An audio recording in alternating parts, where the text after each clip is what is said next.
Punta natin, kailangan niya tayo. Why should we be concerned? She was probably on her way sa mga pulis para ilaglag yung anak natin. Diba, Charlie? Narinig kita. Kinukumbinsi mo si Yana to testify against her friends para gumaan yung kaso mo. Kaya mo naman lusutan yung kaso eh. Mayaman naman kayo eh. Alam mo, ayoko na makita pagbumukha mo. Mapapatay kita. Lumalis ka dito! Umalis ka na! 2 tao lang ang may motibo para gawin ito sa'yo. It's either si Sugar or si Amelie. O baka nagsabuatan na silang dalawa dahil alam nilang ikakanta mo sila. Pwedeng si Sugar, si Amelie, o si Marga. Tito Marga. Nabiso niya mga plano natin, Yana. Sa galit niya, pwedeng sinagasaan ka niya para hindi ka makapagsumbong sa mga pulis. Ano nangyari daw kay Hana? Ha? Nasagasaan daw si Hana. Sabi ni Amelie. Ano? She was with Gabo. I'm texting him now. Ano nangyari? Aksidente daw si Yana. Puntahan natin sa ospital, bisitahin natin. Pero kailangan mong tanggapin na si Amelie at yung Sugar na yun, hindi mo na sila mga kaibigan. Mga kaaway mo na sila. You're right, Dad. They hurt me. At dahil sa ginawa nila, I am going to get back at them even more.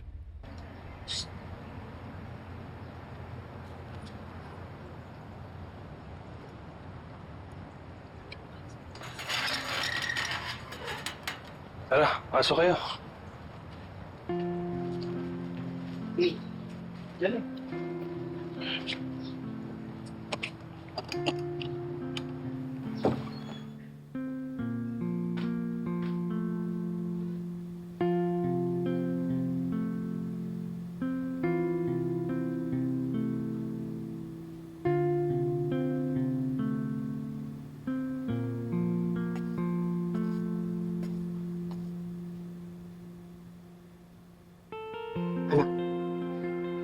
Sa'yo na yung kama.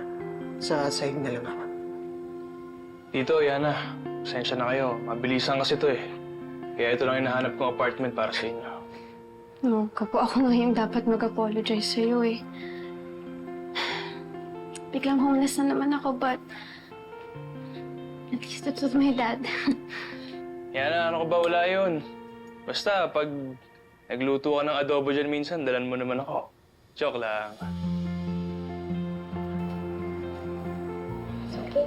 Kung isipin yun, basta ang mahalaga, magpagaling ka. Tsaka magpahinga ka.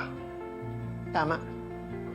Pagkatapos nun, gagantihan natin kung sino man ang nanakit sa'yo.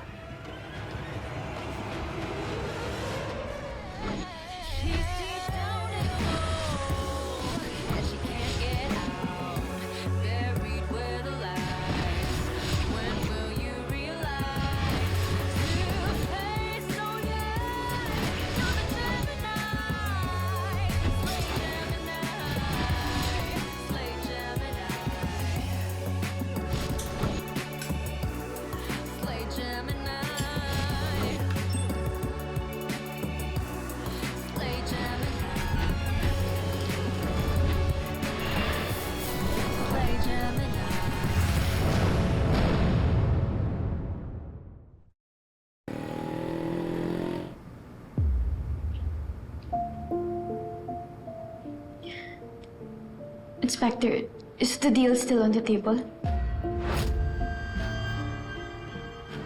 Mababawasan po ba talaga yung sentensya namin ni Daddy if mag-witness ako against my so-called friends? Hindi ako sumisira ng usapan, Miss Chua. Pero mapa-finalize ang usapan pagkatapos mong ibigay ang statement mo. Ready?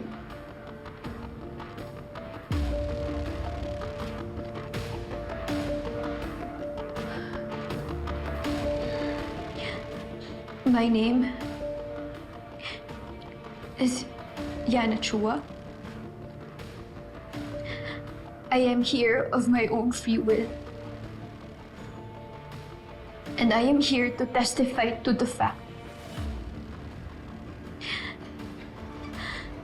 that Amelie Baltazar, Sugar Alvarez, at ako ay may kinalaman sa pagkasunog ni Zack Zamora.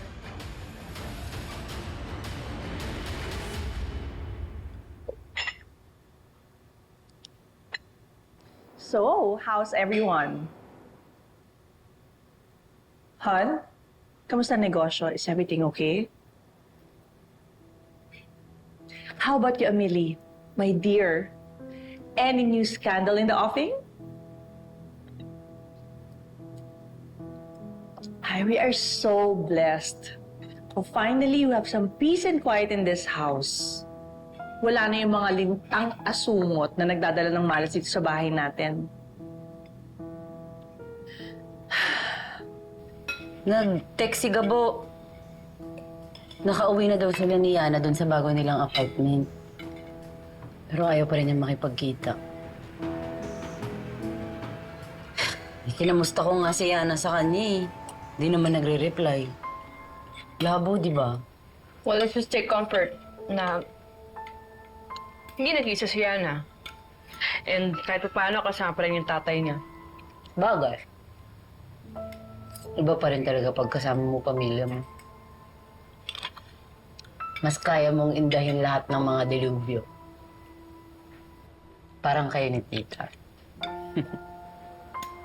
Speaking of delubyo, ano na nangyari dun sa recording na nakuha sa atin ni Inspector Georgia? Ano na nangyari dun? Parang di na siya nanggugulo. Very good. Diba? At least, na-realize niya na illegal yung pambabag niya sa atin. Diba? Nanahimik sila, yun. Tita, parang dapat ilabas mo na yung alak na yun. Ay, Ano di ba? ba? Celebrate na ba tayo? Oo. Aba, sugar. That's the secret. Hindi, kumain ka na siya. Ako na.